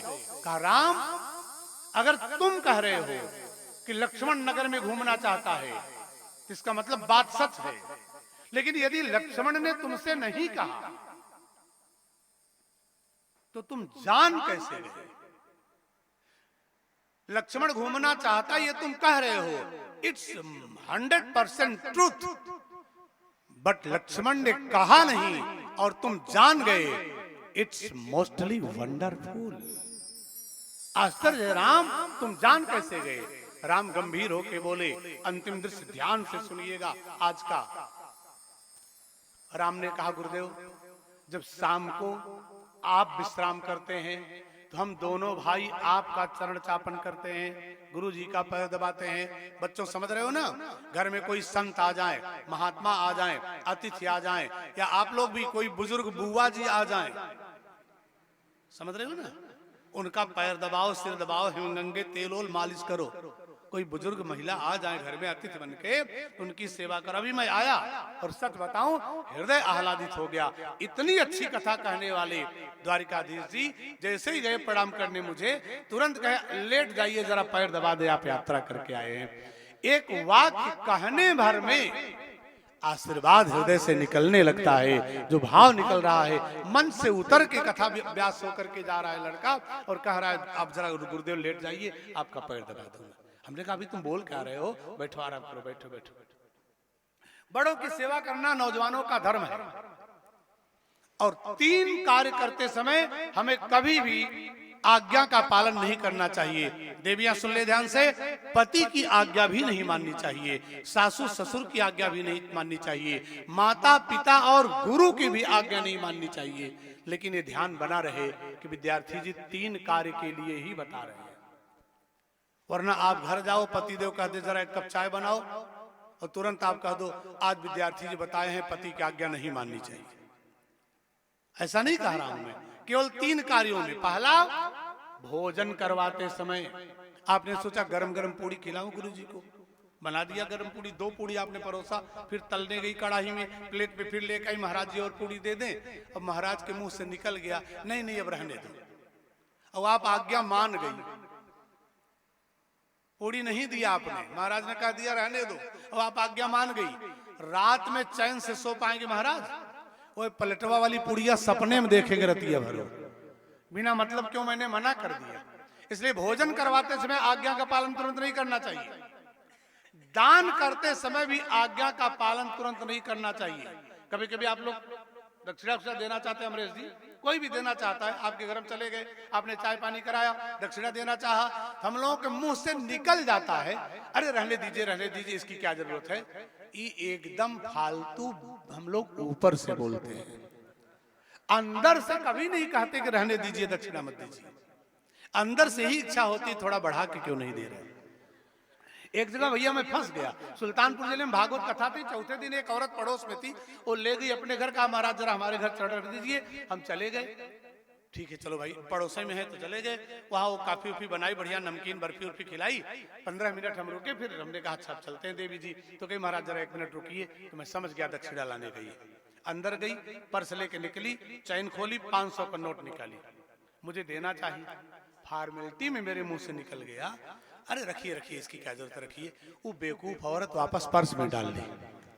फरवरी की ठंडी मुझे पसीना हो गया, रात भर वह नोटवा, जब नींद आए नोटवा इसे दिखाई पड़ी। बहुत पश्चाताप किया, तब से कान पकड़ लिया, अब बिना मतलब की बात दान दक्षिणा के समय नहीं बोलूंगा। जब कोई दे रहा है तो उसमें फालतू बात, एक लाइन खाली बोला, अरे इसकी क्या जरूरत है, वो वापस कर लिया उसने। मेरा दिमाग चकरा गया ऐसा। तो दान करते समय भी आज्ञा का पालन तुरंत नहीं करना चाहिए। दानवीर दानवेंद्र बलि से शुक्राचार्य जी गुरु थे। शुक्राचार्य जी ने कहा मेरी आज्ञा मान लो, बामन को दान मत करो वरना मैं श्राप दे दूंगा, तेरी संपत्ति नष्ट हो जाएगी। जरा अपनी फीलिंग बताइएगा जल्दी सब लोग। अगर गुरु ये कह दे कि मेरी बात मान लो वरना श्राप दे दूंगा, संपत्ति नष्ट हो जाएगी, तो आप चिंतित होंगे कि प्रसन्न? चिंतित हो गए। लेकिन बलि प्रसन्न हो गया। बलि ने कहा गुरुदेव आप क्रोधी महात्मा हैं, मेरे गुरु हैं, कब आप क्रोध में आकर के श्राप दे के संपत्ति नष्ट कर दें, इससे पहले ब्राह्मण सामने खड़ा है, गोल्डन चांस मेरे हाथ में है, आपके श्राप से संपत्ति नष्ट हो जाए इससे पहले ब्राह्मण को दान करके सफल बना लेना चाहता हूं। आप नष्ट कर देंगे ना, इससे बढ़िया सफल हो जाए। वो प्रसन्न हो गया, चांस बढ़िया है, दान कर दूंगा। तो दान करते समय भी आज्ञा का पालन तुरंत नहीं करना चाहिए। तीसरा काम, सेवा करते समय भी आज्ञा का पालन तुरंत नहीं करना चाहिए। आप किसी का सिर दबा रही हैं, आप किसी का पैर दबा रहे हैं, हम लोग कह देते हैं रहने दो बेटा बस करो अब। सूरज कभी कभी मुंह से निकलता है रहने दो बस करो अब, तुरंत आप आज्ञा मत मानिए, थोड़ी देर और दबाइए, थोड़ी देर और दबाइए। लेकिन गुरु अगर तगड़े मिल जाए, 2-3 घंटा तक सांस ही न ले, तब बिना आज्ञा के भी बंद कर दो, कोई दोष नहीं लगेगा। एक थी गुरु पैर लड़का दबा रहा था नवंबर की ठंडी में, उस शाम को 7 बजे 9 बजे तक दबाया। तब गुरु जी बोले कहा बेटा अब असली नस पकड़ पाए। वो लड़के पसीना हो रहा था, लंबी सांस लेने लगा। गुरुदेव नकली नस में 2 घंटा हमारा परिश्रम हुआ है।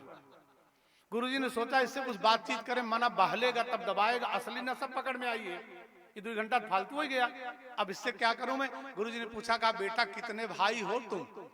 वो लड़का धीरे से बोला कहा गुरुदेव था तो मैं 4 भाई, लेकिन अब 3 ही समझिएगा। कहा क्यों? अरे जब तुम 4 हो तो 4 हो, 3 क्यों? कहा आपका पैर दबाते दबाते मैं बचूंगा तब 4 सुरक्षित रहेंगे महाराज, हमको तो आप साफ ही कर दोगे। नकली नस 2 घंटा दबाए हो, आप असली नस में जिंदगी बचेगी मेरी। तो सेवा करते समय भी आज्ञा का पालन तुरंत नहीं करना चाहिए। राम जी आज्ञा नहीं माने, मुनिवर सजन कीन तब जाई। राम जी बता रहे हैं कि गुरु जी लक्ष्मण के मन की बात को बिना बताए मैं जान कैसे गया, ये राम जी बता रहे हैं। लक्ष्मण बोले नहीं। राम अनुज मन की गति जानी, भगत बछलता ही हुलसानी। राम लक्ष्मण के मन की बात को बिना बताए जान गए। गुरुजी ने क्वेश्चन किया कैसे जान गए? राम जी उत्तर दे रहे हैं गुरुदेव आपके लेटने पर हम दोनों भाई आपका चरण दबाते हैं, और गुरुजी एक बार आज्ञा दिए राम लक्ष्मण जाओ अब तुम दोनों सो जाओ, राम आज्ञा नहीं माने। गुरुजी 2 बार आज्ञा दिए, राम नहीं माने। गुरुजी 3 बार आज्ञा दिए, राम नहीं माने। तब बाबा तुलसी को लिखना पड़ गया कि मुनिवर सजन कीन तब जाई, लगे चरण चापन 2 भाई। और बार बार मुनि आज्ञा दीनी, रघुबर शयन जाई तब कीने। जरा विचार करिए, जब दोनों भाई पैर दबा रहे थे और गुरुजी ने बार बार जब आज्ञा दी तो केवल रघुबर शयन जाए तब कीने। लक्ष्मण कहाँ गए? बार बार मुनि आज्ञा दी नहीं, रघुबर शयन जाए तब की नहीं, तो रघुबर शयन करने गए तो लक्ष्मण क्या करने लगे? याद रखना, अच्छे लोग बैठे हैं, जरा भाइयों के प्रेम की एक छोटी सी झलक देख लो। जब गुरुजी की सेवा करके बार बार आज्ञा पा करके राम जी बिस्तर पर लेटने गए, कल्पना कर लेते हैं राम जी इधर ऐसे जहां मैं हूं यहीं इधर सिर करके इधर पैर करके लेटे होंगे राम जी। उस समय लक्ष्मण ने पैर दबाना राम जी का शुरू कर दिया। आधी रात तक तो गुरु की सेवा में ही लगे थे दोनों भाई, लेकिन जब राम लेटे तो लक्ष्मण जी पैर दबाना शुरू कर दिए। और जब लक्ष्मण जी पैर दबाते रहे तो राम ने सोचा गुरु जी की सेवा करने में काफी विलंब पहले से हो चुका है, अब लक्ष्मण मेरा पैर दबाता रहेगा तो फिर ये कब सोएगा, छोटा भाई विश्राम कब कर पाएगा। राम ने भी आज्ञा दिया, पुनि पुनि कह प्रभु सो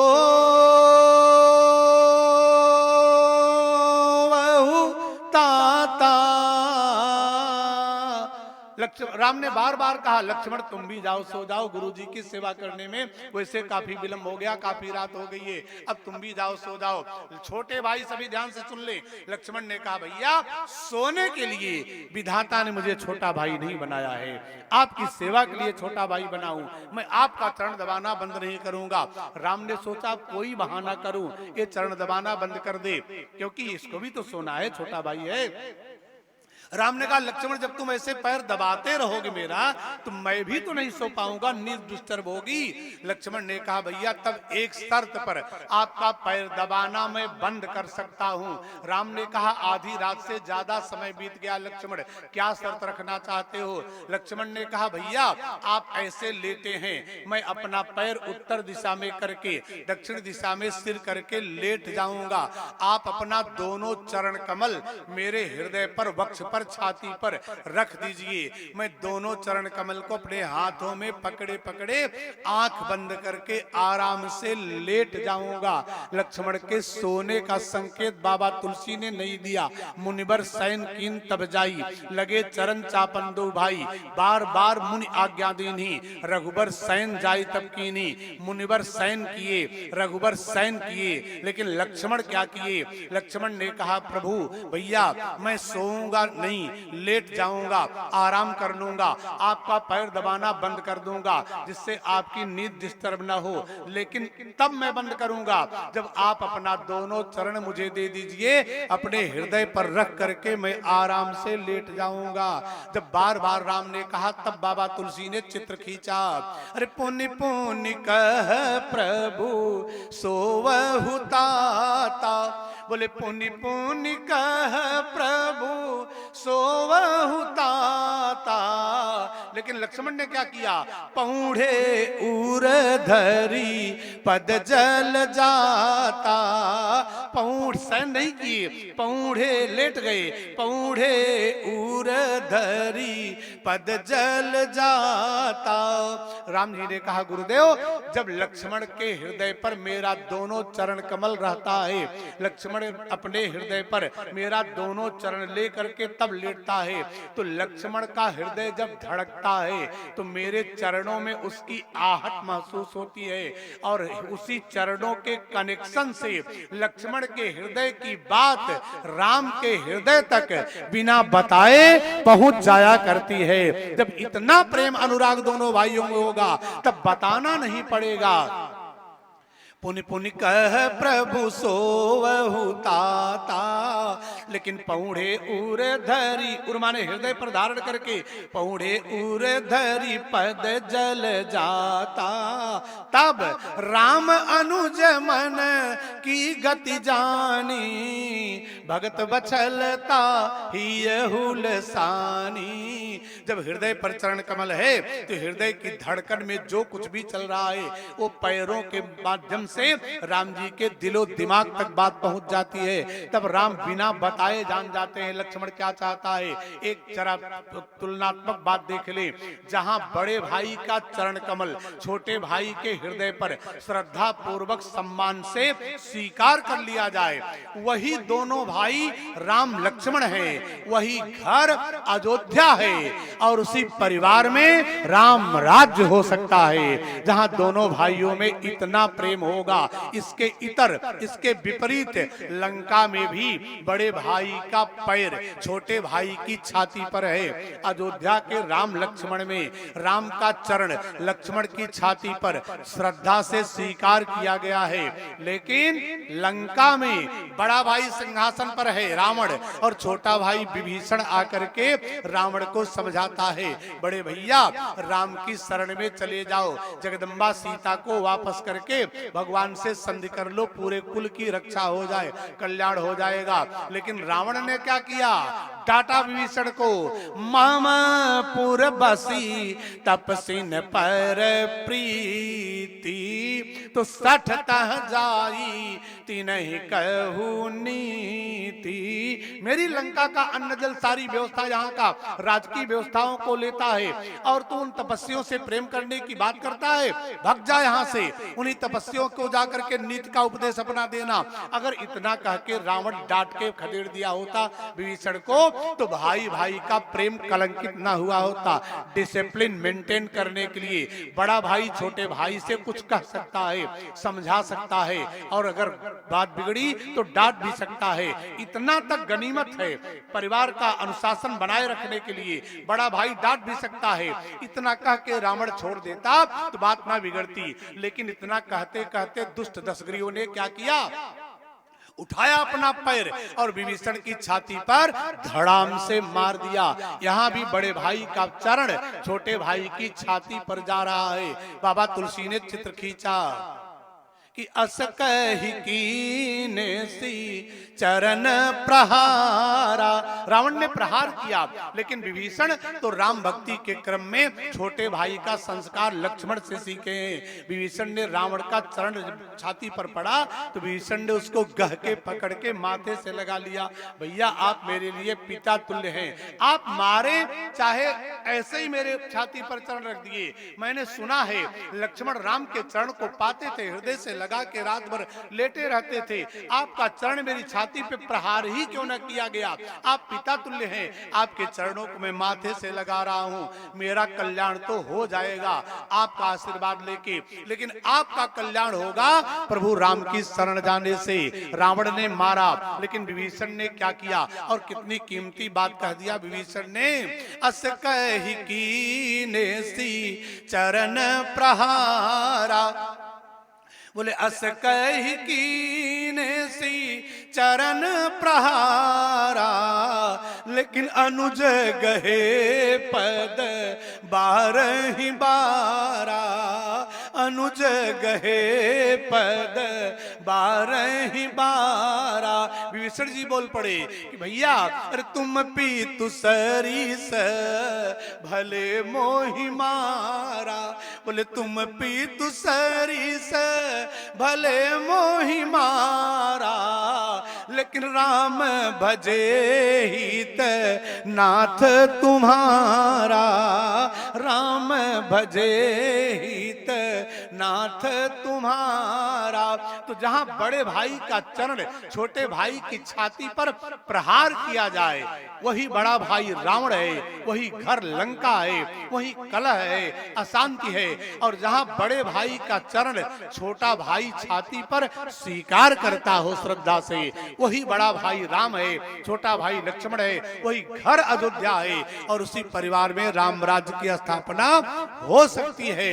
गुरु जी ने कहा अगर इतना प्रेम तुम दोनों भाइयों में है, राम ने बताया ना कि गुरुदेव लक्ष्मण के हृदय पर मेरा दोनों चरण रात भर रहता है, तो हृदय की सारी बातें मुझे पता चल जाती हैं। तो राम अनुज मन की गति जानी, भगत वत्सलता ही हुलसानी, बोले नाथ लखन पुर देखन चाही, लेकिन प्रभु सकोच डर प्रगटन कहीं। अब गुरुजी ने कह दिया राम जाहि देखी। देखो बातें बहुत सी हैं, लेकिन समय बहुत तेजी से भाग रहा है। जो संकेत मुझे मिला था उससे काफी आगे चला गया है मामला।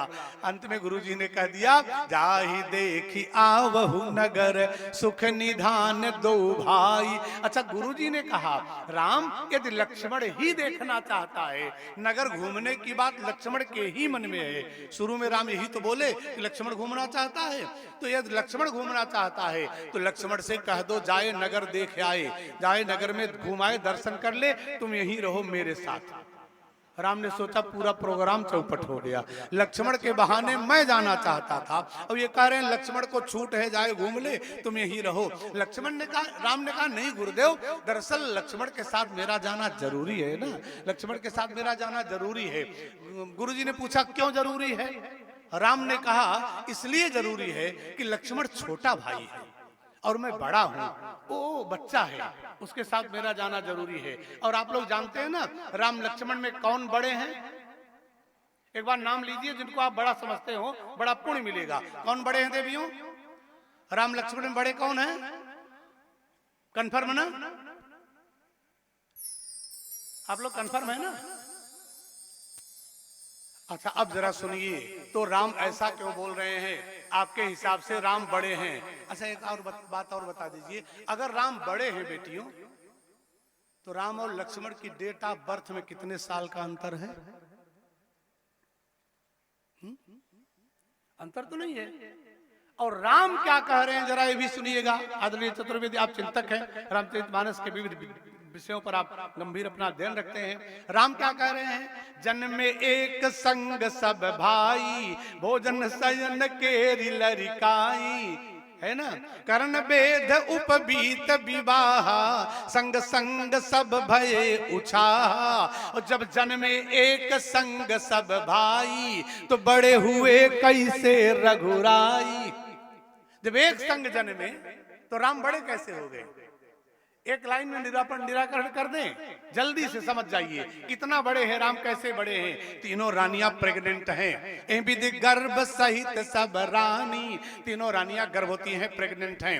वैद्य ने नाड़ी पकड़ करके डिलीवरी डेट डिक्लेयर कर दिया है, डिलीवरी डेट डिक्लेयर्ड है। लगभग चैत्र रामनवमी को बच्चों का जन्म होगा। सब अपने अपने कमरे में हैं, अलर्ट पोजीशन में हैं। दासियां सावधान है, सतर्क हैं। धीरे धीरे रामनवमी का दिन आता है, दासियां सावधान है, रानियों के कमरे में सारी व्यवस्थाएं हो गई हैं। अगर डिलीवरी होती है, बच्चे पैदा होते हैं, फिर क्या क्या करना है, ब्लेड वगैरह सब, सैनिटाइजर वगैरह सब तैयारी कर ली गई है।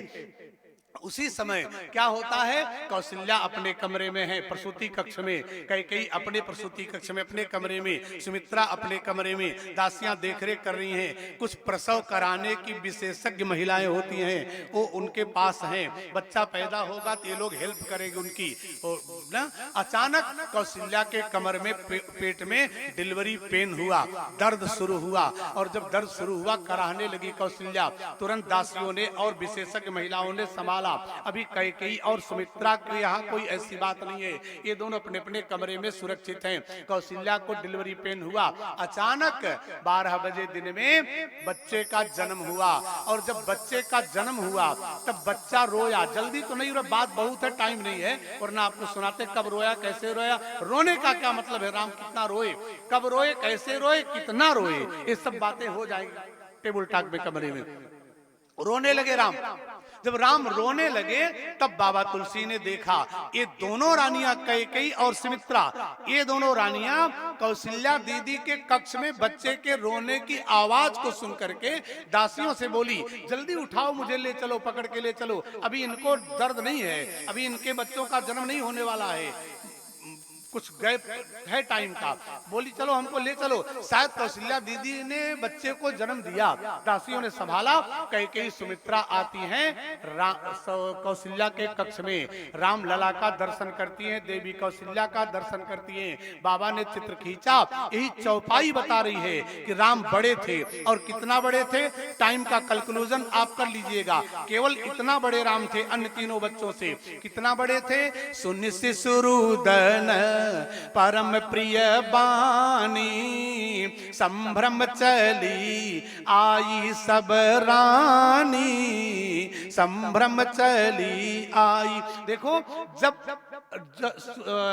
राम के रोने की आवाज हुई तो भ्रमित होकर के दोनों रानियां संभ्रम चली आई सब रानी। ये चौपाई बता रही है जब रानियां चल करके कौशल्या के कमरे में आ गई, सुन शिशुरुदन परम प्रिय बानी, संभ्रम चली आई सब रानी, इसका मतलब अभी कैकेयी और सुमित्रा के बच्चों का जन्म नहीं हुआ है। राम का दर्शन करती है, कौशल्या जी का हाल चाल पूछी है, दीदी सब नॉर्मल निपट गया ना, कोई दिक्कत तो नहीं, हाल चाल हुआ, मानो ऐसे बोल रहा हूं मैं, कुछ भी हाल चाल हुआ होगा। फिर तब तक अचानक कैकेयी के पेट में कमर में दर्द हुआ, उनको जरा सा पसीना सा हुआ, डिलीवरी पेन, बड़ा दर्द होता है ना, देवियां जो झेलिए जानती हैं, बड़ा दर्द हुआ, हाथ ऊपर कर दिया, दासियों ने संभाल लिया, सुमित्रा को भी दर्द हुआ, पकड़ करके उनको अपने अपने कमरे में ले जाती हैं और वहां जाते ही कैकेयी के गर्भ से भरतलाल और सुमित्रा के गर्भ से शत्रुघ्न और लक्ष्मण का जन्म हो जाता है। इतने बड़े राम जी हैं, इतना गैप जो टाइम कंक्लूजन आप कर लीजिएगा, इतने बड़े राम जी हैं कि सुन शिशुरुदन परम प्रिय बानी, संभ्रम चली आई सब रानी। तो आज गुरुजी ने पूछा, कहा राम माना कि तुम बड़े हो लक्ष्मण से, लेकिन इतना बड़े नहीं हो, डेट ऑफ बर्थ एक ही दोनों भाइयों की है, इतना बड़े नहीं हो कि तुम घुमाने जाओगे, ये लड्डू इधर कर दो यार। असल में जब हमको इसकी खुशबू खींच रही है, बार बार मना कर रहा है, कथा बंद कर दो, प्रसाद महक रहा है ना, तो बेचारा जब विद्वान का मन इधर उधर हो रहा है तो स्वान का क्यों नहीं होगा, वो भी आ रहा है। जब इंसान इसकी खुशबू में खींच रहे हैं तो स्वान क्यों नहीं आएगा। तो गुरुजी ने कहा तुम कितने बड़े हो कि लक्ष्मण को तुम घुमाओगे तब वो घूमेगा। राम ने कहा हाँ गुरुदेव, इतना बड़ा तो नहीं हो, इतने बड़े तो तुम नहीं हो, एक ही दिन चारों भाई पैदा हुए हो, तब तुम घुमाओगे वो घूमेगा। बुद्धि विवेक सब उतना ही विकसित है, यहीं बैठो तुम। राम ने सोचा सत्यानाश हो गया पूरा प्रोग्राम, लक्ष्मण के बहाने मैं घूमना चाहता था, अब लक्ष्मण को छूट है और मुझे कह रहे हैं यहीं बैठो यहीं बैठो, अब क्या किया जाए। तब राम ने एक हमारे आपके लिए बहुत कीमती बात कह दी, वही संदेश लेकर के घर जाइएगा। राम ने कहा गुरुदेव ये नगर जनकपुर सीता जी का है। सीता कौन है? वन पथ पर चलते हुए तीनों का चित्र बाबा ने देखा, आध्यात्मिक स्वरूप खींचा। आगे राम ब्रह्म है, पीछे लक्ष्मण जीव है। इनको इशारा कर दिया गुरुजी ने, कह दो जाओ जाए लक्ष्मण घूम आए। बीच में सीता जी, उभय बीच सिय सोहति कैसी, ब्रह्म जीव बीच माया जैसी, ब्रह्म जीव बीच। राम ब्रह्म, लक्ष्मण जीव, सीता माया। राम ने कहा कि सीता का नगर है, मतलब माया का नगर है, ये संसार माया का नगर है, लक्ष्मण जीव है। राम जी ने कहा गुरुदेव माया के नगर में जीव अगर अकेला जाएगा तो माया के नगर में भटक करके जीव का पतन हो सकता है, लेकिन जीव के साथ अगर ब्रह्म लगा रहेगा तो माया के संसार में जीव भटकने से बच जाएगा। इसलिए गुरुदेव जो राउर आय सुमय पाऊं तो नगर दिखाई तुरंत लई आऊं। गुरुजी ने अनुमति दे दिया। राम के विलक्षण तर्क के द्वारा गुरुजी प्रसन्न हो गए।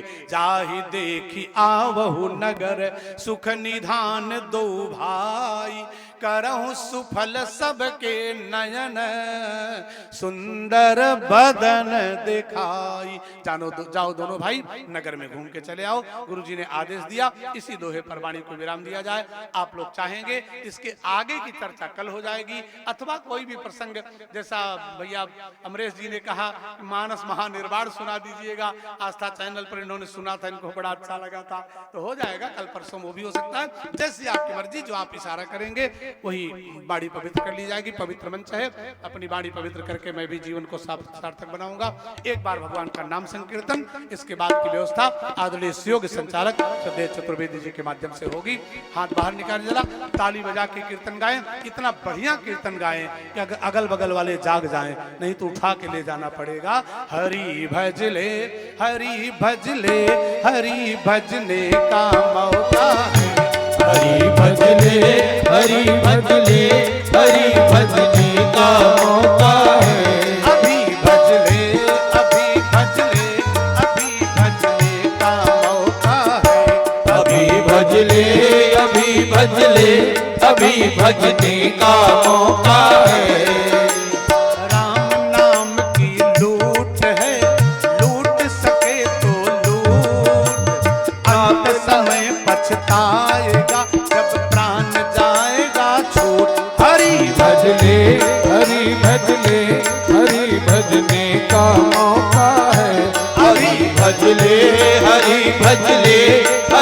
भजने का मौका है। ऊंचे ऊंचे सब चले, नीचे चले न कोई, जो कदाच नीचे चले तो सबसे ऊंचे होए।